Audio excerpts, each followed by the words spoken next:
¿Sabías que la práctica totalidad de las patologías actuales, a menos que sean genéticas, tienen un componente metabólico? ¿Sabías que la primera enfermedad que genera mortalidad, que son las patologías cardiovasculares, principalmente son consecuencia de la resistencia periférica a la insulina? Patologías también como el cáncer, la inflamación crónica de bajo grado. ¿Y sabías que con simples herramientas dirigidas a mejorar tu nutrición, el deporte, mejorar tu tasa metabólica basal, podemos mejorar la resistencia periférica a la insulina y prevenir la práctica totalidad de estas patologías? Es por ello que en este vídeo, con 5 pequeñas claves, vamos a poder integrar y sobre todo sostener una sensibilidad periférica a la insulina a medio y a largo plazo.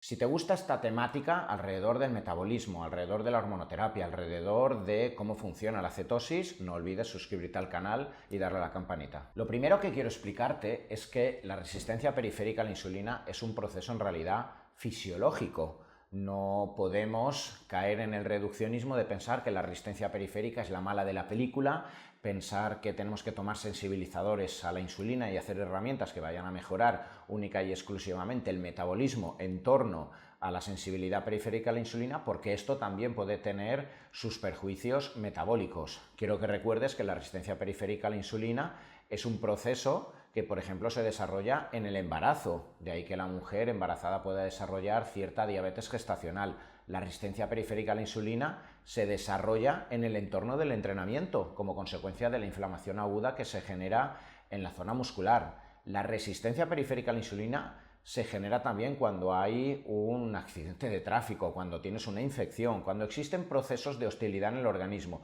y gracias a ellos existen adaptaciones inmunes que nos permiten enfrentarnos y sobrevivir a un ambiente hostil. Pero ¿qué es lo que ocurre, especialmente en el siglo XXI, en nuestra población adulta, expuesta a un superávit calórico, con falta de ejercicio, falta de gasto calórico, con pérdida de masa muscular, especialmente a partir de los 35-40 años? Lo que ocurre es que se está desarrollando de forma muy alarmante excesiva resistencia periférica a la insulina. Y esto lo que quiere decir, ya te lo he explicado yo a lo largo de muchos vídeos, es que los receptores periféricos, especialmente a nivel muscular que tenemos a la insulina, ya no son iguales de sensibles, ya no funcionan igual, y con la poca cantidad de insulina que antes gestionábamos una hiperglucemia, como esos receptores periféricos a la insulina ya no son tan eficientes, ahora mi páncreas tiene que generar mucha liberación de insulina para normalizar la glucosa, lo cual da lugar a hiperinsulinemia. Y esa hiperinsulinemia, es decir, una concentración tan alta de insulina a las 24 horas del día, es lo que acaba dando lugar a acumulación de grasa abdominal y visceral, lipoinflamación, alteración del sistema inmune con esa exacerbación de citoquinas inflamatorias, moléculas inflamatorias como la interleuquina 1b, como el interferón, el factor de necrosis tumoral alfa, moléculas que inundan a muchas personas con fatiga crónica, con fibromialgia, con enfermedades sistémicas que dan depresión y que en muchas ocasiones solo son abordadas con antidepresivos, antiinflamatorios, corticoides. Esa resistencia periférica a la insulina y la grasa abdominal es, al menos parcialmente, la principal causa que va a generar la diabetes tipo 2, esta epidemia de infartos, de trombos, de ictus, enfermedades vasculares, enfermedades también neurodegenerativas. Se sabe que la resistencia periférica a la insulina está altamente vinculada a la enfermedad de Alzheimer, enfermedad vascular senil, enfermedad de Parkinson, esclerosis múltiples, muchos procesos neurodegenerativos que tienen ese componente metabólico asociado a la resistencia periférica a la insulina. El cáncer, que prácticamente no existía en nuestra sociedad hace 100 años, actualmente también se encuentra ascendiendo de forma epidemiológica porque tiene un componente metabólico muy cercano a la resistencia periférica a la insulina. Solo hay que ver cómo la incidencia de cáncer hormonodependiente, estrógeno dependiente de mama, de útero, de ovario, está muy asociado a la diabetes tipo 2, resistencia periférica a la insulina, aumento de grasa abdominal, etc. Y evidentemente, si estas patologías emergentes y que cada vez son más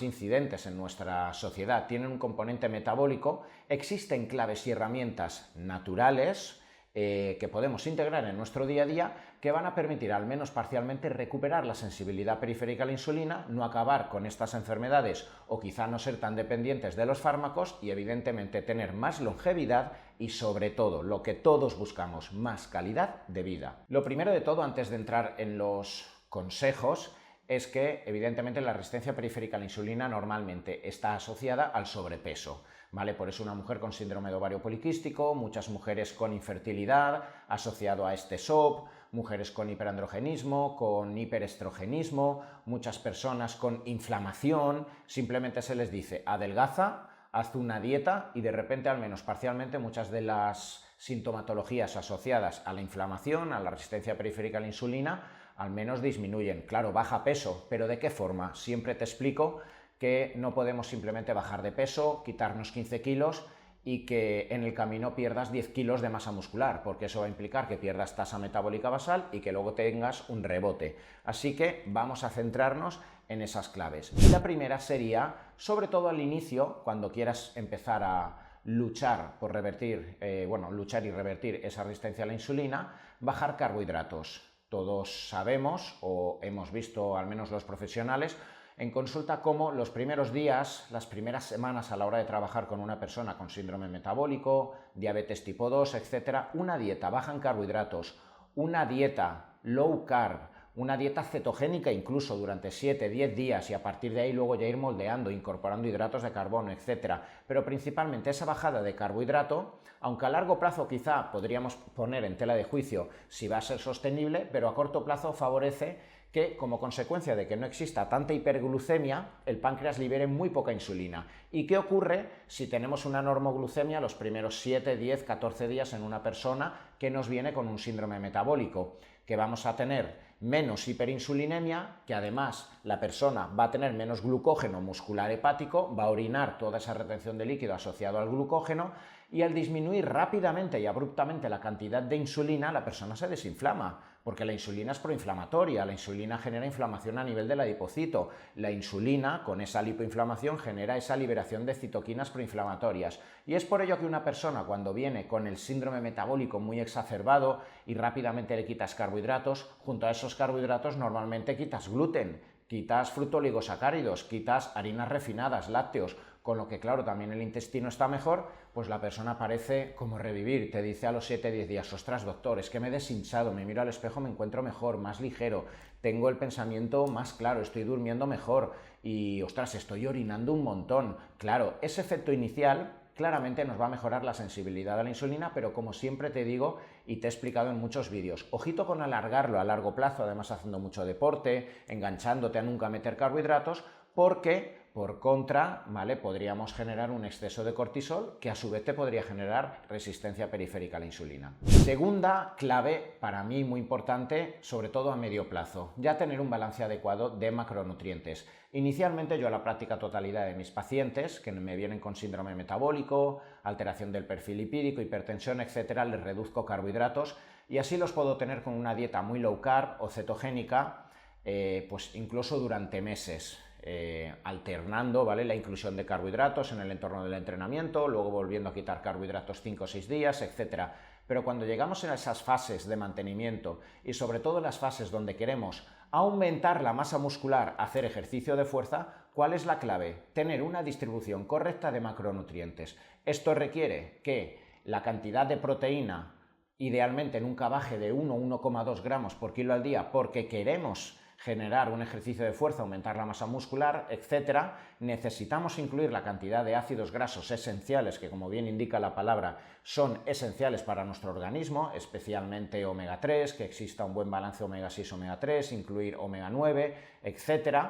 y idealmente debemos incorporar carbohidratos. Sí, fíjate, antes te he dicho que hay que quitar carbohidratos, pues cuando ya llega ese momento donde queremos hipertrofiar, queremos hidratación y formación de glucógeno en mi masa muscular, quiero entrenar con fuerza, quiero entrenar con alegría y además quiero un nivel de serotonina en mi organismo, quiero dormir bien, etc., previo, intra y post, no hay ningún problema en los entrenamientos de fuerza. Si vas a entrenar por la mañana en ayunas, puedes meter hidrato de carbono la noche de antes, porque esto te va a permitir que tengas fuerza, que puedas hacer entrenamientos glucolíticos. ¿Eso qué quiere decir? Entrenamientos que usan la glucosa como sustrato energético, y estos entrenamientos son los que principalmente te generan hipertrofia, te generan fuerza, te permiten luego un estrés metabólico y mecánico para generar fabricación de masa muscular y depósito de minerales en los huesos, lo cual va a hacer que tus huesos estén más fuertes. Así que una vez ya llegues a esa fase donde hemos bajado bastante los carbos, estás muy sensible, estás flexible metabólicamente, tu cuerpo sabe usar grasas,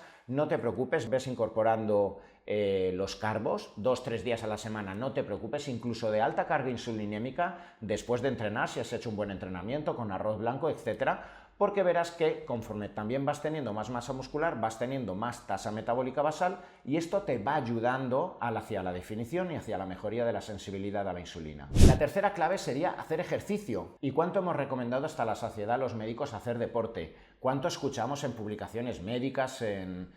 periódicos, que el ejercicio es la clave de la longevidad y es la píldora antienvejecimiento por excelencia? Pero ojo, un exceso de deporte te puede generar catabolismo, te puede generar resistencia periférica a la insulina, un exceso de deporte te puede generar exceso de cortisol y pérdida de masa muscular. Así que, sobre todo y especialmente si tienes resistencia periférica a la insulina, para mí lo ideal sería andar, y si puede ser, como he repetido hasta la saciedad, en ayunas, sin haber comido nada, bajando la glucosa, elevando la adrenalina, con algún sensibilizador a la insulina previo, y varios días a la semana ejercicio de pesas, con esas cargas de carbohidrato, 2-3 días a la semana, con un entrenador, con una tabla, yendo al gimnasio a hacer una tabla de CrossFit, lo que sea, pero ejercicio de fuerza para ir fabricando masa muscular. Y en esas fases donde aún tenemos resistencia periférica a la insulina, donde aún tenemos hiperglicemias, alteración del perfil lipídico, yo no te recomendaría hacer un ejercicio aeróbico muy alargado en el tiempo, como correr 1:20, 2 días a la semana, coger la bicicleta 3 días a la semana y echarte 3 horas, porque hay mucho riesgo ante esa resistencia periférica a la insulina, ante esa inflamación, de que haciendo ejercicio aeróbico muy alargado en el tiempo, en esa fase, en ese contexto, generes mucha liberación de cortisol y sea peor el remedio que la enfermedad. Por eso yo suelo recomendar, para mejorar el estatus metabólico, andar, que es un ejercicio de baja intensidad, 105-110 pulsaciones por minuto, 2-3 días de ejercicio de fuerza, y vuelvo a incidir, con carbohidratos, no le tengas miedo, y poco a poco y conforme vaya pasando el tiempo, al tener más masa muscular, vas a tener más tasa metabólica basal. ¿Eso qué quiere decir? Que quemas más en reposo, que quemas calorías hasta durmiendo y que te permites más carbohidratos, y esa carbofobia que quizá tú tenías en tu mente empieza a desaparecer. Empiezas a ser más flexible metabólicamente porque puedes usar sustratos tanto con la grasa como el carbohidrato, y la definición, la mejoría de la composición corporal, la sostenibilidad de todas las herramientas, la mejoría de la sensibilidad a la insulina, la vamos a conseguir de forma más certera a medio y largo plazo, sobre todo si tienes masa muscular. La cuarta herramienta es mejorar el estrés. ¿Y con esto qué te quiero decir? Que enfrentarnos al estrés es una condición sine qua non por estar vivos. Si tú te levantas por la mañana y te tienes que enfrentar a estrés físico-emocional, al deporte, a discusiones, al trabajo, a estar con los niños, a levantarte pronto a las 6 de la mañana, coger el coche, no llegar a casa hasta las 10 de la noche, preparar las comidas del día siguiente, trabajar a turnos, trabajar el fin de semana, todo esto implica estrés físico y emocional, y para eso tenemos recursos antiinflamatorios, para poder levantarme al día siguiente y seguir tirando hacia adelante. El precio a pagar si yo tengo una alta carga de estrés físico e emocional es que tengo que liberar mucho cortisol. Me inflamo, libero cortisol para desinflamarme, pero el cortisol rompe masa muscular, genera hiperglicemia y genera resistencia periférica a la insulina, lo último que queremos. Por eso, ¿cuántos y cuántos pacientes que tengo en consulta cuando me vienen en una fase en la que quieren ser espartanos, les ha entrado miedo porque han visto que la glucosa la tienen en 130, LDL en 240, la presión arterial la tienen elevada, han visto que el médico les ha dado 5 fármacos y dicen: voy a hacer lo que tenga que hacer, ya me he apuntado a CrossFit, ya estoy haciendo la dieta espartana,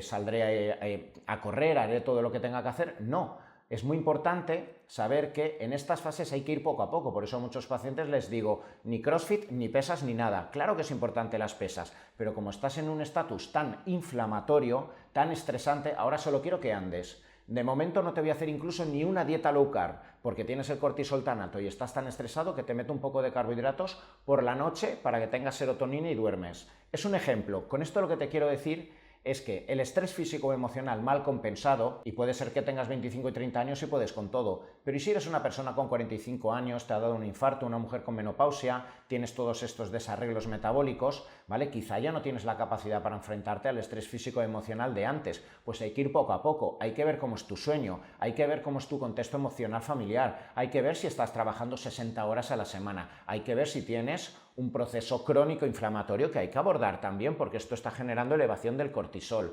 Hay que ver si incluso tenemos que atender que vuelvas a tener 2 días a la semana, pues oye, tu hobby, hacer boxeo, aunque te haga entrenar, pero te diviertes, ir a la montaña, pintar, lo que sea, pero todo aquello que vaya dirigido a modular, disminuir la carga de estrés físico y emocional, va a disminuir el cortisol, va a hacer que no haya tanta carga inflamatoria en tu organismo y esto indirectamente mejora, sin lugar a dudas, lo he visto un millón de veces, la resistencia periférica a la insulina. Por último, te quería hablar de los suplementos o fármacos. Yo siempre te digo y siempre te incido que los suplementos o los fármacos son la guinda del pastel en tanto en cuanto el resto de áreas estén cubiertas. La nutrición, el deporte, la combinación del ejercicio aeróbico anaeróbico, el sueño, la relajación. Cuando todo esto está controlado, la guinda del pastel y el perfecto coadyuvante van a ser los fármacos o los suplementos. Si a ti evidentemente tienes una resistencia periférica a la insulina muy alarmante, una insulina por encima de 18-20, una hemoglobina glicosilada por encima de 6,5-7,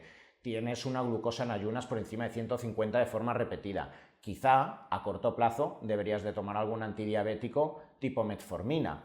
Aunque yo daría siempre una oportunidad a tu cuerpo a intentar durante unos meses tirar con todas estas herramientas y alguno de los suplementos de los cuales te voy a hablar ahora. Para mí el preferido, la berberina. Ya te he hablado mucho de ella y te hablaré en próximos vídeos de cómo usarla mejor, dosis, etc. Pero la berberina es un suplemento derivado de la fitoterapia muy similar a la metformina, que actúa como antidiabético y que permite mejorar la sensibilidad periférica a la insulina, normalmente a razón entre 800 y 1500 miligramos al día. Tendríamos otros sensibilizadores a la insulina como el ácido alfa-lipoico. Yo lo suelo recomendar a razón de 200-400 miligramos antes de los entrenamientos. El resveratrol, unos 200 miligramos también antes de los entrenamientos, es como lo suelo dar. El cromo, aunque yo particularmente no lo suelo dar, pero bueno, o sea, lo podéis encontrar normalmente como sensibilizador a la insulina. Y el melón amargo, que os lo nombro, pero también igualmente. Yo en consulta no lo suelo dar porque en consulta normalmente me centro en la berberina, que es lo que normalmente doy en todo síndrome metabólico,